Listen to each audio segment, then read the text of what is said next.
before I get into the title, I feel like one of our mantras, one of the things that we say here at People Church is your life moves at the speed of your relationships.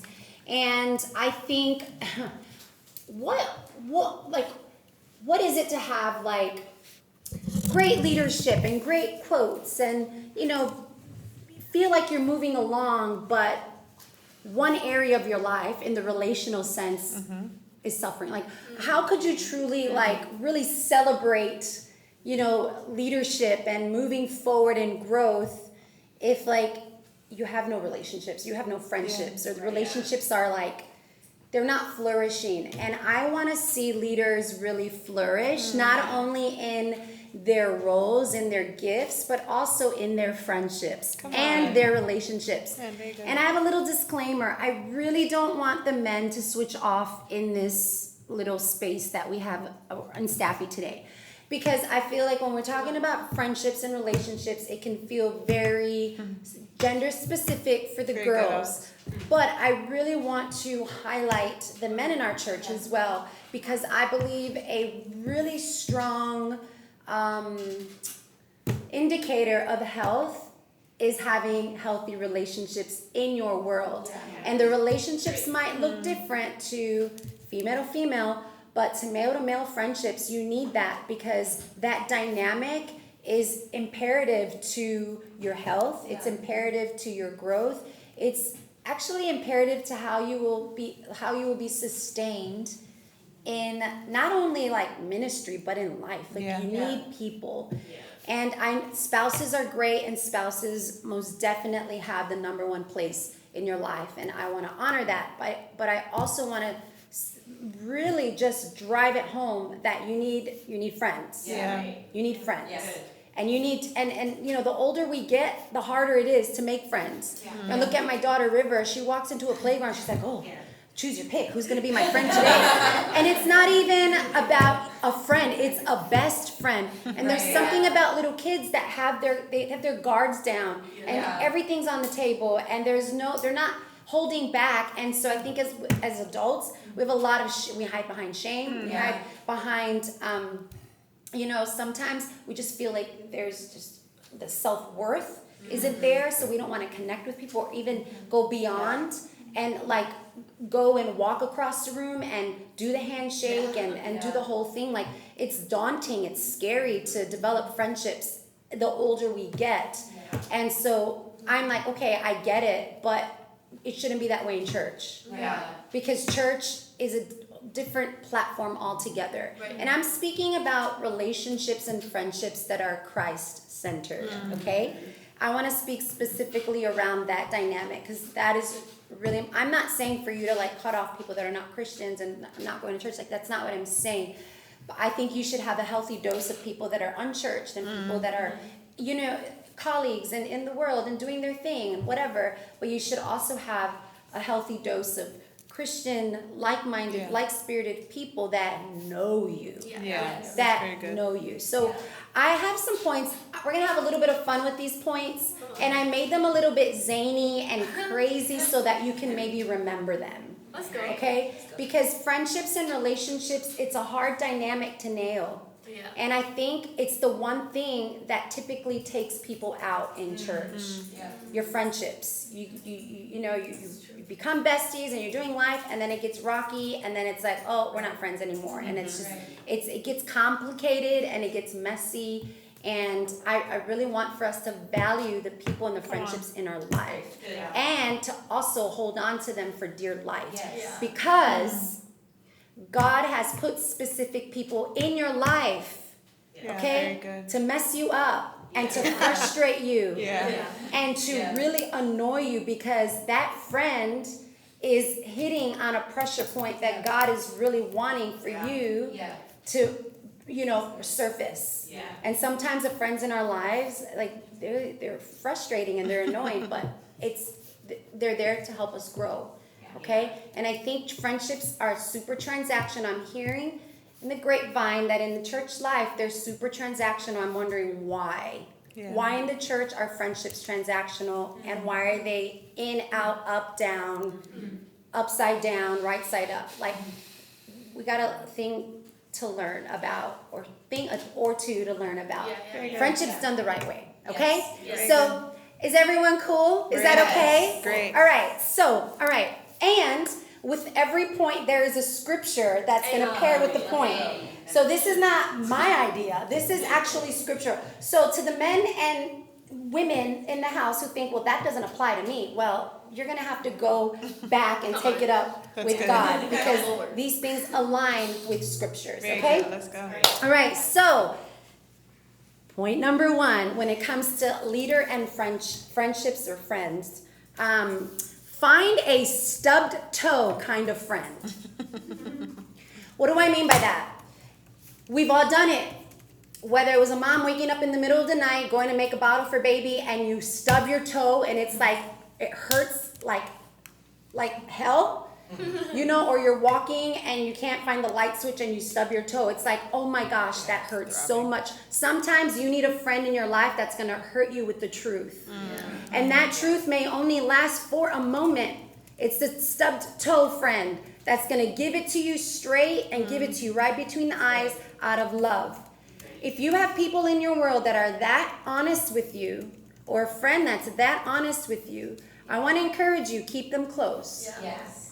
Because they're not trying to, keep the relationship alive or viable by just the fluff. Mm-hmm. They're actually making you better and stronger, okay? And it hurts. It hurts for a minute, it hurts for a little bit, but guess what? You get over it. The bruising, the swelling, all of that goes down. And sometimes the bruising and the swelling that's there is your pride. It's your pride. And you need somebody in your life to call it and be like, you're better than that. That relationship, I don't know. Actually, that thing you did and that thing you said or that thing you posted or that thing you liked, that thing you reposted, that thing you echoed is not cool. And you give the why. Because that's true friendship. You got to keep it real, okay? And the scripture to pair with that is Luke 6:31. Hebrews 10:24, sorry. And let us consider how we may spur one another on toward love and good deeds. We are spurring each other on towards love and good deeds. We are pushing each other to strength and not to comfort. That is what friendships should do. Friendships, they're key to push us to strength and not to comfort. Okay? Number 2, break the rules of Simon Says. Okay. Not every friend is a good leader for you to follow. Dang. That's good. Simon Says, lift up your hands. You lift up your hand. And remember that game where it's like Simon says, and then the whoever's hosting the game is like, jump without saying Simon Says, and you do it anyway. It's like you follow like a pattern and a system and leadership, and sometimes you're lulled to sleep or you're on autopilot and you're being led in certain relationships that are not beneficial, and they're veering you off course. Okay? So remember, in the friendship dynamic, 2 leaders can exist in that dynamic. Okay? And just remember that there might be times where you'll lead certain aspects of it, and then there'll be other times where you have to follow the leader situation in the same breath. So I want to encourage you, not every friend is a good leader to follow, okay? And that's where discernment, that's where wisdom comes in. That's where, bringing somebody in to, that 2-person dynamic to help navigate, hey, the tensions, and, you have to have that self-awareness, and you have to have that discernment. So, and the scripture to pair with that one is Proverbs 13:20. It says, walk with the wise and become wise, for a companion of fools suffers harm. The companion of fools suffers harm. What you sow is what you reap. It's very, very, very, very clear there. Your friendships. Avoid the Simon Says thing. And there will be moments where the Simon Says is going to work to your advantage, because you have a good leader that's leading you to prayer, to reading your word, to checking, your character flaws, and checking in. So you gotta. It can kind of go both ways, but you need that self-awareness. to be able to decipher, okay? So that is number 2. So number 3, a Debbie Downer is not a good close friend.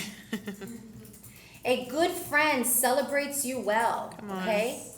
I was in a conversation with somebody this week that had good news, and they shared those news, and what was, reciprocated was nothing more than just unkindness, and it broke my heart, because I'm like, I get it, people are down, they're out, they're going through their own challenges in life, but in this sphere of life, church, if you are struggling with something and your friend has just had a milestone that is worth celebrating, I want you to remember Proverbs 17:17, and it says, a friend loves at all time, and a brother is born for a time of adversity. It's Proverbs 17:17. Sometimes, yes, it hurts. We're human, and we're going to have moments where somebody's highlight is your low light. But you know what? We can step out of that, and we can celebrate our friends. You actually can. You can do hard things.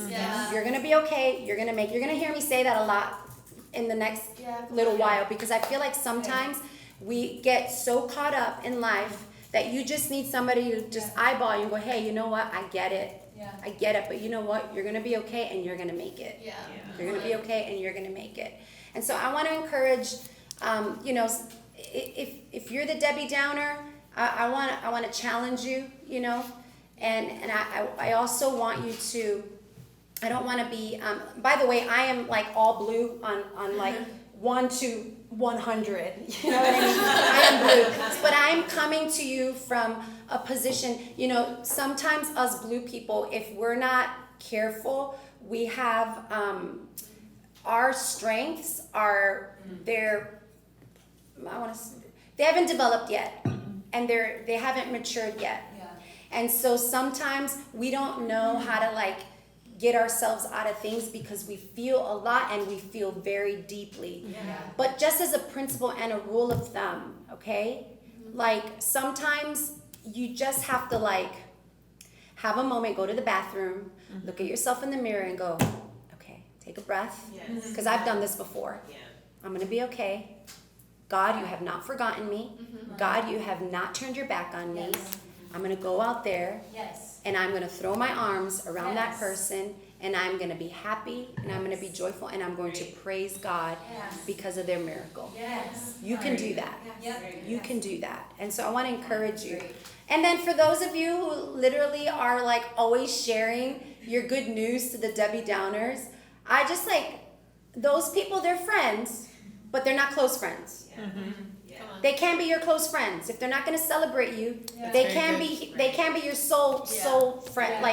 Your Jonathan and David friendships. You need somebody close to you that is going to celebrate you and going to carry you. Okay? And that's not to cut them off. I'm saying they probably shouldn't have a lot of real estate in your heart for things like that. But you still are friends. You still do life. You still, you know what I mean? You don't cut them off. But I just want to, just a little red flag there with how we manage friendships. If we're going to see this through, and if there's going to be longevity in our friendships, sometimes a good boundary is good. It's good. It's good. And we'll get to that a little bit later. So that was Proverbs 17:17. Number 4 is real friends stick around, not with. Okay, I'll qualify that in a moment. But before I get into that, so real friends stick around, not with. So real friends stick around, not with. So Romans 12:10 says, be devoted to one another in love. Honor one another above yourselves. Honor one another. Honor one another. Don't prioritize one another, but honor one another. We're going to talk about boundaries. Okay, real friends, sometimes whenever there's been a fracture in the friendship and a boundary is necessary, what happens is we almost become possessive of the friendship, and it's not working, but you don't want to let it go. Sometimes it's not about clinging onto it, it's just staying within the vicinity of the friendship. We're going to stick around it. We're not going to stick with it. Very good. And you got to make that detachment, and you've got to put that boundary in place. And the Bible talks about be devoted to one another in love. Honor the friendship. Honor the person, but don't put them as high priority over your own health. Yeah. Don't put them in high priority over, things in your life that matter. And so I really want to make that clear, and I want to actually drive this point home. It's not that you sever the relationship. It's just you're kind of standing by. Yeah. You're still there. You're still available. The door is open. But sometimes the closeness has to take a little break, Right. a little breather. Yes. And that's a boundary. And boundaries are good because boundaries are there to help us love the people in our world the best. Yeah. That's good. That's good. Sometimes you can't love someone like you want to love them, which means, literally living in each other's pocket, right? Because that's not healthy, and you're not in a place where you can do that. Yeah. But by putting a boundary, it's like that person's there, but right now in this season, I'm here, I love you, I'm for you, but we just need some time. Yeah. So you're around, but you're not Yeah. with, okay? I just want to make sure the people in the chat are being seen. Okay. Okay. All right. Any questions so far? Okay. All right. Number 5. No sparks, no bueno. Yes, that's it. No sparks, no bueno. So basically what that means is iron sharpening iron, from dull to sharp. We are going from dull to sharp, okay? And obviously that's Proverbs 27:17. We've heard it a million times. As iron sharpens iron, so one person sharpens another. I gotta say, a lot of the friendship dynamics that I've kind of seen or been around in church life, I feel like there's this beating around the bush, this walking on eggshells, this real oh, okay, there's not a real oi, hey, what are you doing? Or can you not drive like a crazy person? Things where it's you keep it real with them. Because, you know what I mean? I feel like we like to just dance around certain things because we don't want to be an inconvenience to the person, or we don't want to hurt somebody's feelings. But we are there to make sparks fly. Yes. And it's so important, you guys, that dynamic in a friendship. If you haven't fought in your friendship, in your friend, in a friendship dynamic, if you haven't had an altercation or a fight, please don't call that person your best friend. That's right. Yeah. Come on. That friendship has not been tested. It's Right, yeah. so good. You can call a friend, a close friend, a best friend, my favorite friend, whatever you want to call it, my bestie, my BFF. You can only call that person that That's right. and give that title to someone once you've been in the ring a few times. Yeah. Correct. Okay? And I want to encourage you, step on each other's toes. Yeah. I feel like we just show up and we pretend, and we're but behind her back we're oh my gosh, did you see? Oh my gosh, I wanted to say, or oh my gosh, I saw. No, go right up to that person and be hey, I love you. But you're true. And back to Pastor Audrey's point about no sparks, no bueno. Yes. I want to be a true friend to you and your destiny. That's good. Okay, let's talk about what you said. Let's talk about what you did. And we need to have soft hearts but thick skin. Yes. Okay, and the culture is telling us, that the culture is it's completely adverse to biblical principles, and it's preaching another gospel. But we have to be very careful that we are not subscribing to the secular worldly gospel that is being preached. Okay, we are there to help each other out. We are there to be honest and open. We are there to move at the speed of these relationships, but you can't do that with a facade or a mask on. You have to be open. You have to be not only bold to say it, but you have to be bold to receive it as well. Okay? And I would say go back to the terms and conditions of your friendship. If your friendship was only built by in a certain pretense or a certain foundation, and now you guys have evolved and there's been some maturity, and it's like, okay, where's this gonna go? Go back and sit down and go, hey, can we talk about this friendship? Like, can you hold me accountable? Can I hold you accountable? Or even work out, like, I feel like I want accountability, but every time I try to hold the line with you, you're not receptive to it. Can we just talk about that dynamic? Guys, we have to have uncomfortable conversations. And sparks need to fly, and you know, we are sharpening each other. So we are going from dull. You ever try to cut with a dull knife? You break the food. Like, try to cut tomato with a dull knife. It just leaves a mess behind. You may as well just throw it away. And I think we're trying to cut things with a dull knife, and they're the friendships in your world to be like, hey, you are overworking yourself through this method. If you sharpened up an XYZ, you'll be able to just strike, and that thing will break. You need friendships, okay? All right, number 6. No solo artists. Friendships are important and part of God's plan. Ecclesiastes 4:9 says, 2 are better than 1 because they have a good return for their labor. Everyone say labor. Labor. Okay, I'm going to read that again. 2 are better than 1 because they have a good return for their labor. You're all going to duke it out. That's called labor.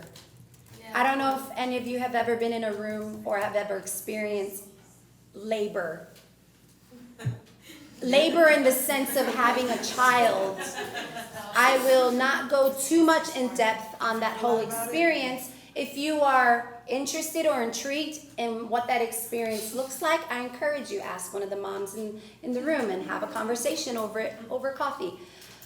But Jimmy's like, done. Sometimes, you know, the things that we want the most and the results that we want the most require a laborious process. In order for us to get to our best day, in order for us to be the best, most refined, defined self in Christ, we need to come under construction, aka a labor of love. Okay? And this is in the context of marriage as well, because I've seen a lot of marriages in the 20 years that I've been in ministry.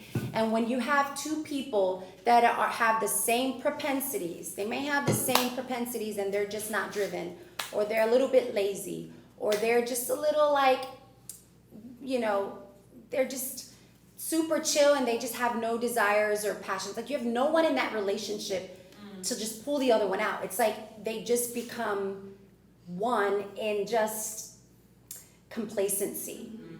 But you need someone in that 2-person, 3-person friendship dynamic, right? Where somebody's going to hold the line. And somebody's going to say, hey, remember that word that God gave you? Remember the call of God on your life? Remember that prophecy that was spoken over your life? Where you're at right now, you know, it's so far from that. Not because, you know, sometimes people just need to be reminded of the place that they're in, and be reminded of the place that God wants to take them, okay? And you cannot do that alone. Do not be an island. Do not be a solo artist singing your little sad tunes to an audience of 0. Like, you need community and you need friendship, okay? And if there's someone in your world that you know has a propensity to be the solo artist, and this is not to like call anyone out or make anyone feel bad. I'm driving this point home because I don't want people to suffer. And people don't know that they're suffering because they've chosen to be solo or isolated. But that fruit, they will bear fruit. And that fruit, they will eat it. And that fruit will intoxicate them. It's not good. You're not meant to do life alone. It's a great little slogan that we say at People Church. But trust me, I've seen people do life alone, and they're not okay. You're not okay. So if you're a friend that has a friend that is doing that, please be a good friend and a good leader, and kind of kick them doors down, and like sit with them, you know. And then if you're the person that is isolating and you're that solo artist, I want to make an appeal to you. Like, this is a challenge, but this is also like a very Holy Spirit-led little moment I want to have with you. Like, you are worthy to have people in your life. You are worthy to have friends. You are not far gone, too far gone. Your past doesn't determine or dictate who you are, what you deserve, and what you don't deserve. Everyone in this space deserves relationship and friendship, okay? And I know a lot of people, they fall behind the bars of shame. And I know it takes a lot to overcome that space. But I just want to encourage you. You're going to make it, and you're going to be okay, and you're going to be better for it. It's just a little Mama Odds nudge, okay? Don't do life alone. So let's labor together, and let's have some healthy relationships, okay? Number 7, 911, triage, and an SOS. Do you know the difference?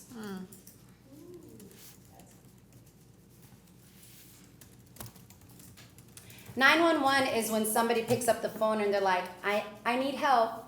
You ever have those friends that just, they call you or they text you and like, I'm not good. Or then you have the other ones where it's like, they're not good, so let's go and take them to the emergency room. And this is for some, like, hear my heart, like, this is spiritually, you know, there's an analogy in the spiritual sense, but also physical too, right? Because you can see when somebody's not well, mentally, whatever.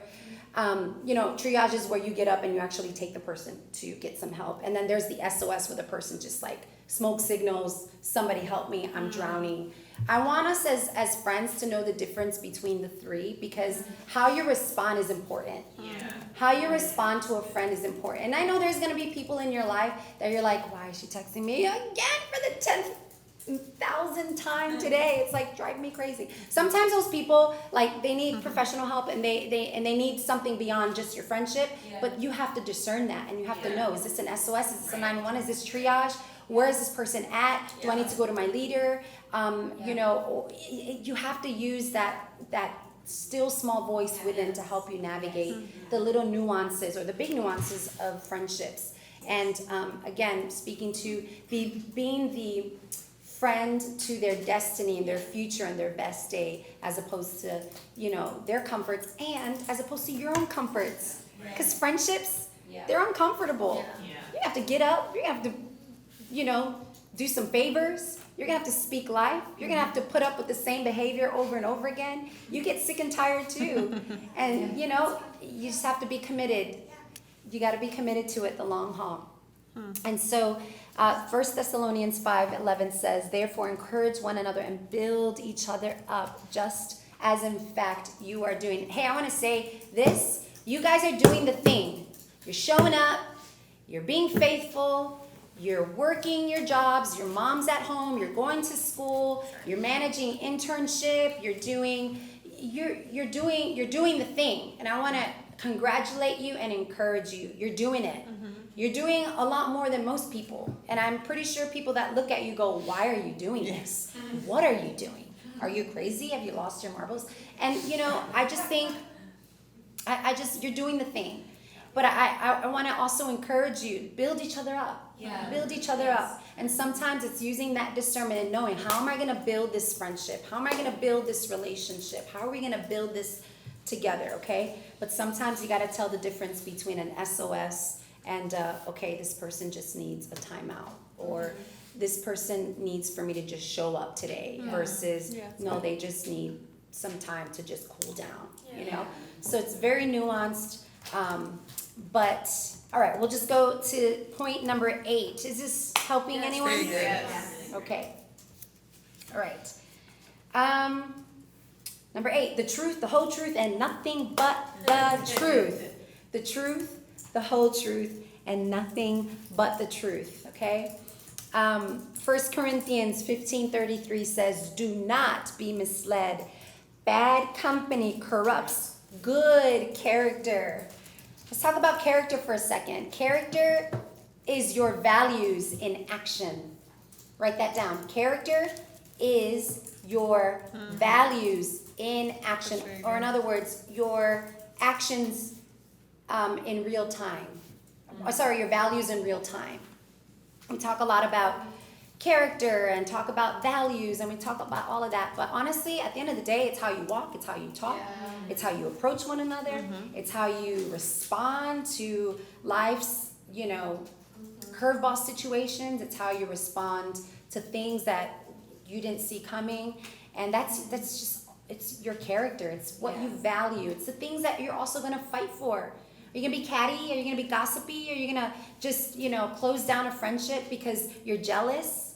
Let's talk about jealousy for a second. 1 Corinthians 15:33, Brianna. Let's talk about jealousy for a moment. I feel like jealousies within the context of the church can be a very tricky thing. And I think it's an insecurity thing. It's like, well, God is moving on their life. Or that leader sees XYZ on their life and they're being promoted or they're being given. Or it could just be the fact that they just get more attention for whatever reason. You know what I mean? And sometimes that's even a perception. It's not even reality. Okay? And I feel like if anything, if all else, like, if you take one thing in this talk today, I really want us to make sure that we're not a jealous crew. Yeah. That we don't covet, that we don't try and so good. Look to others and in that comparison thing that we do as humans. It's just not a pretty thing. There's no need for it. Everyone in their own right, according to your identity in Jesus Christ, you've been specifically crafted for such a time as this. God has put seeds, He's put greatness, He's put gifts, He's put talents in you. It's up to you whether you choose to cultivate those things or not. Don't look down at somebody or be jealous of somebody that's decided to hone in their craft and you've decided not to. Yeah, right. Okay? Just look at what you have. And if you're still in self-discovery and you don't really understand and know what God has put there, great conversation to have with the leader. Great conversation to have with an oversight. Great conversation to have with a grow group leader. Great conversational questions to ask even in these forums. So let's just be very mindful of that word, jealousy. And let's just eradicate it once and for all from just even being a thing in our environment. Okay? All right. Number 9. I'm going to blaze through these really quickly because I want to leave at least maybe 10 minutes for questions. So number 9, no one-way streets. Friendships go both ways. And Ecclesiastes 4:9 says, two are better than one because they have a good return for the labor. I already quoted that one. But sometimes we enter into relationships and friendships and it's like all about the one person disclosing and the one person wanting accountability. But there's just no two-way street. And sometimes that in order for there to be like a real connection and a bond, there has to be an exchange. There has to be, and then there's that up-down leader where it's like, okay, I'm going to go to my leader who, part-time is a friend and part-time is my leader, and I'm going to take my concerns to them. You shouldn't expect for that two-way street to basically happen in that dynamic. That's left up to the leader whether they want to disclose certain things or certain personal things with you, but that should be based on measurement as far as what your capacity and what you're capable of hearing and what you're able to basically with wisdom be able to handle essentially. And that is not your job, that is up to the leader. Okay? But in the friendship dynamic, get a friend that's going to open up to you and want the same thing that you want.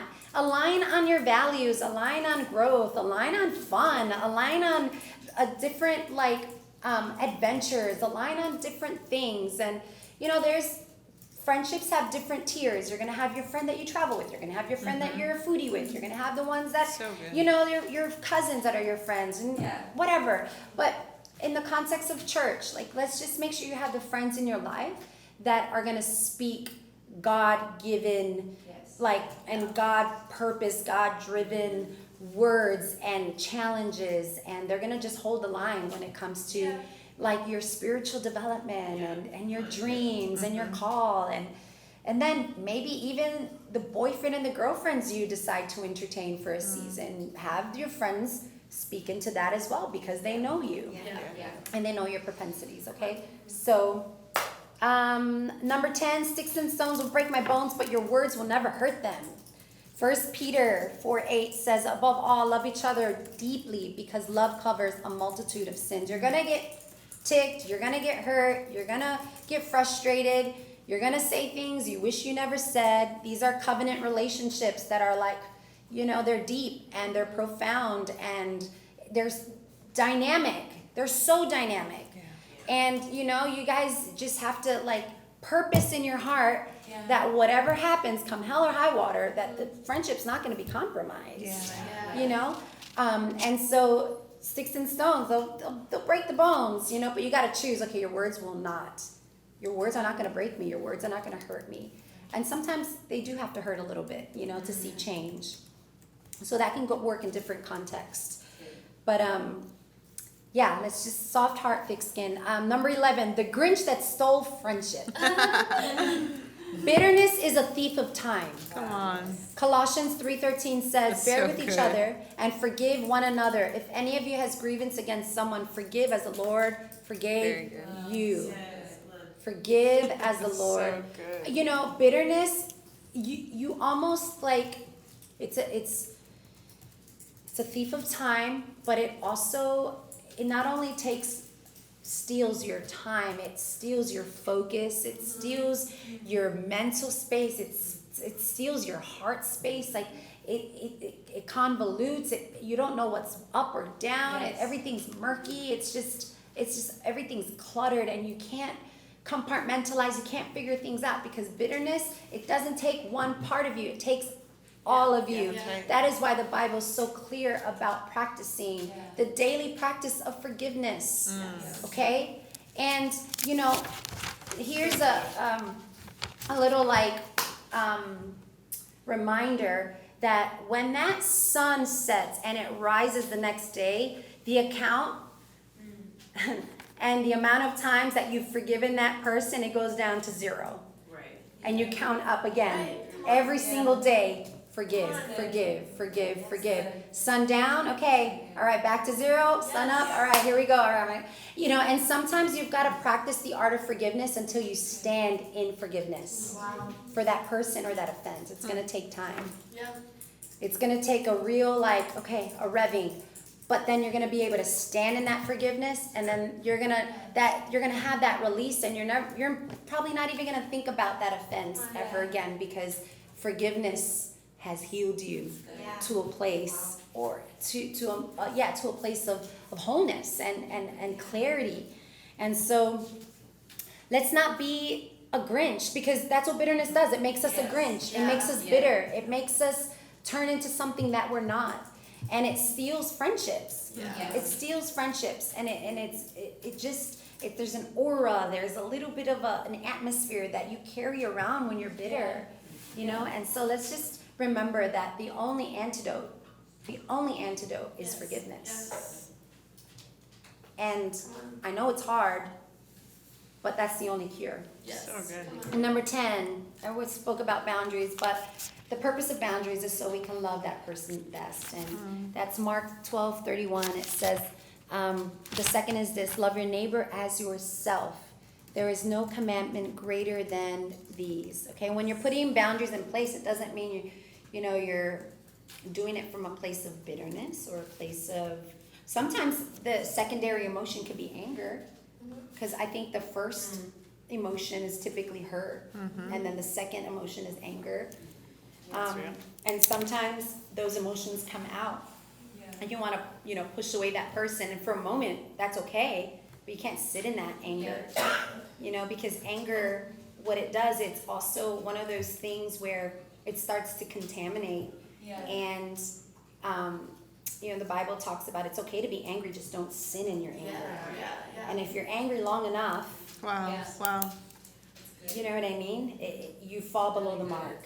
So you got to take care of business. You got to take care of yourself. And so that's something personally that I've had to do with my own family. Obviously some of you know some of the nuances of what's happening in my own family. I haven't spoken too much about it, but I had a lot of conversations with Helen Burns about it leading up to, just this this part of the year, essentially, and she's like, you know, Aunts, you just have, boundaries are good. Boundaries are not bad. Boundaries are important and they're imperative for your health and well-being. And it doesn't mean that you completely like sever or you know, hate or you want the worst for that person or those people. It just means they're not a part of your life, and that's okay. Yeah. And I'm like, that's the most freeing thing I've ever like heard and experienced once I put the boundary in place. And I know, like, guys, when it comes to different relational dynamics that you're in, if you walk away from relationships feeling like depressed, deflated, disheartened, just discouraged altogether, I would just probably think about why that's the case and maybe reevaluate that friendship and go, this is too heavy for me right now. And I love this person, but perhaps a boundary is necessary. And I don't think I can give give this person access to my heart the way that I want to or the way that I have. Remember, your heart is like, it's where everything flows from. It's where the issues of life flow from. And it's a sacred place. And you have to keep it. And he always says it, hey, you know, in conversations with him and Helen, he's like, hey, as long, you have one responsibility. And that one responsibility is your heart. That's your responsibility. And I'm like, okay. And so you just have to make sure that as you ebb and flow and as you move in this sphere of relationships and friendships, just make sure that your heart is good. And so that's important. So we have 9 minutes for questions. Does this help? I hope it did. Come on, that's right. So good. Any questions, any thoughts, or anything you'd like to ask anyone in the room? I don't necessarily have to be the one answering the questions. Or we can just do an early mark. I have a question, and apologies, I can tell that I'm a little bit late, but hopefully it's not too unbearable. I love this subject, and thank you for all of the points. My first question, if there's time for more, is like, can you share more about navigating friendships that have evolved, or maybe you can even use the word of expired, to be more frank, and like, or transitioned into a different tier. Maybe this was someone who was like super close, but is in a different tier. Like, how have you navigated that, and how would you approach that? Yeah, I mean, I'm an avid believer that some friendships are seasonal. And some friendships serve a purpose for a season and a time. And I think as long as like there's an understanding and there's like not a rift or a fracture, and there's just clarity around time or a boundary or you know, conflict of calendars or just all the things, like I think you have to approach it with sometimes you want to approach everything like at a deep level. But sometimes it's just as easy as going, man, we just don't have the time in this season, and that's okay. For the moms in the rooms, when you have babies and you're raising babies, like you don't have access, like your friends don't have access to you the way that they used to. And a good friend would know that, and a good friend would understand that. But a good friend, you know, sometimes you just kind of like part ways, and then you see each other again. It's like, oh my gosh, it's like we just picked up right where we left off. I have so many friends in Australia where I don't speak to them very often, but when we do a FaceTime or when we went, you know, pre-pandemic, it was like, oh my gosh, like I missed you, and you know what I mean? So I just think sometimes you just have to take it and not make it such a grand moment and a deep thing. Sometimes it's just, it is what it is, you know? You're still there, you still text the person, you still love them, you know? And in the context of church, where it's like you're super involved in some of your friends outside of church, I don't know if anyone's in that dynamic, but sit down and talk to your friends about what you value and what you're doing, and give them the why behind your what, so they can understand it and they can align with it, and maybe not align it, but they can honor it. Just like you honor the endeavors your friends take on, you know, travel, a new career, whatever. It's like, oh, that's great for you, you know. Might be different for you, but you honor and you celebrate. And so I think sometimes we want to use our own convictions on friends and friendships that don't understand this context, and that's where you break it. Right. What God is asking of you, what God is requiring of you, the obedient steps that you've taken that's very personal and tailored to you, your friends outside of this are not going to understand that. Yeah. And it's our job to be able to give a good explanation so that they have a good understanding of it and you don't taint this over here. Right. So, yeah, but I would also just make time for them when you can, and maybe just know that the conversations might not revolve around what they can do for you, but maybe what you can do for them as well. Friendships can look like that, where you're like, okay, I'm a little bit further ahead in my Christian walk, or I'm in this, they're not. I'm gonna make time for them because I always just wanna be another voice of wisdom for their life. Yeah, that's good. Wow, I feel like you just partially answered my question, but I'm gonna ask it anyway. So I have a couple friends right now where we were aligned in our values, but then their values have shifted and now we're unaligned. How do you approach like sharpening each other when your values like were aligned, but now they're disaligned? Yeah, I think that's a hard one because I think you can only sharpen where there's an invitation to sharpen. Right.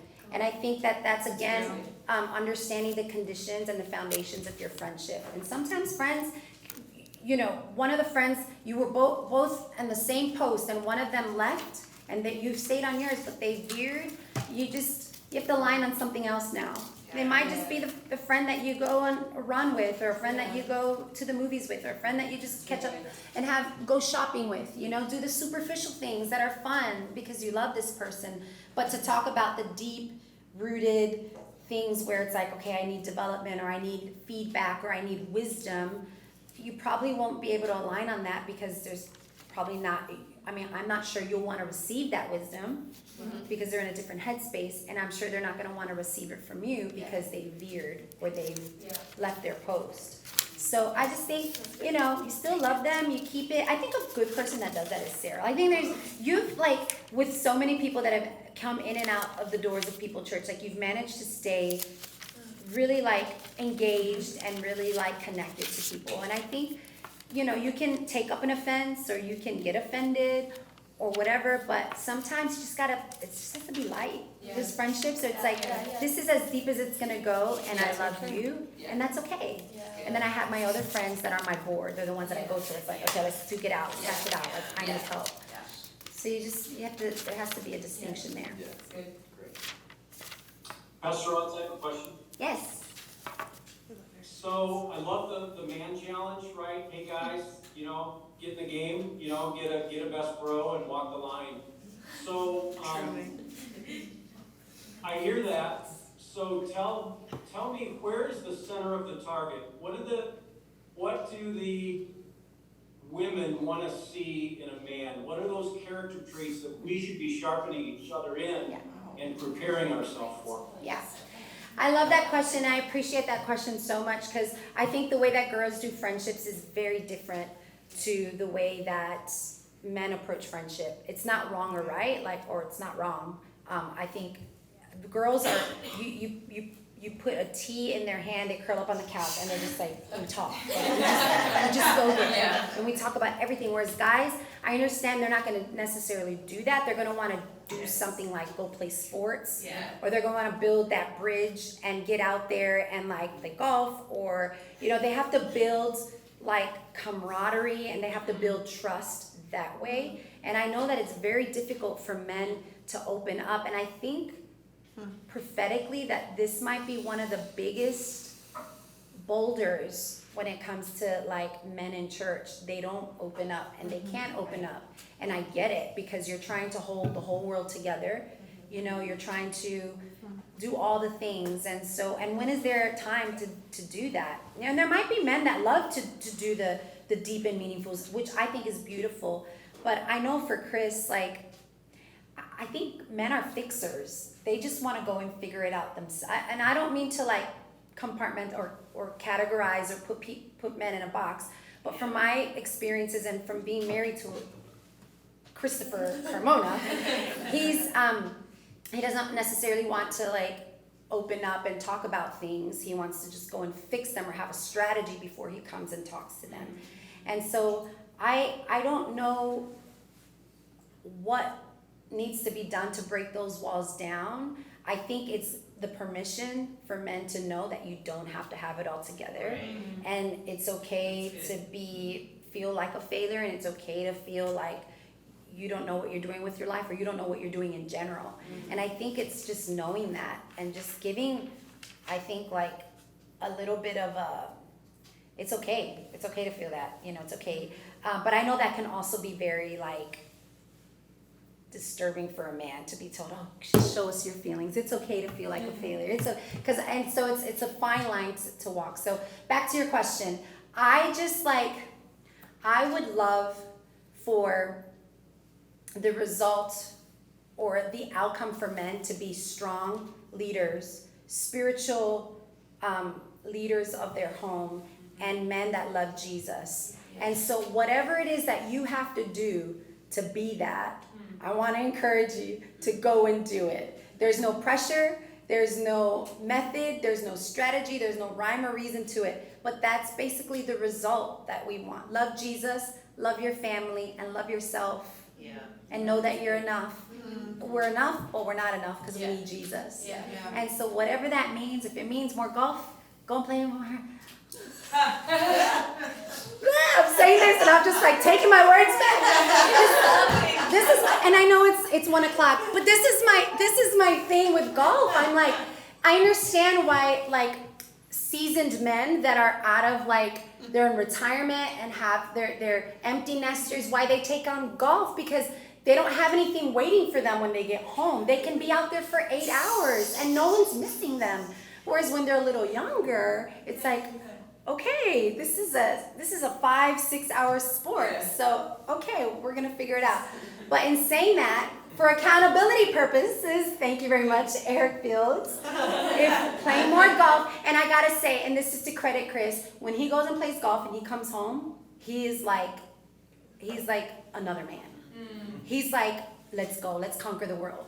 I got this. Like his capacity is just tripled, and he's like, every task that you need done in the house today, I'm gonna get it done. And he gets it done. So I'm like, oh, so this is the formula for happy life, happy wife.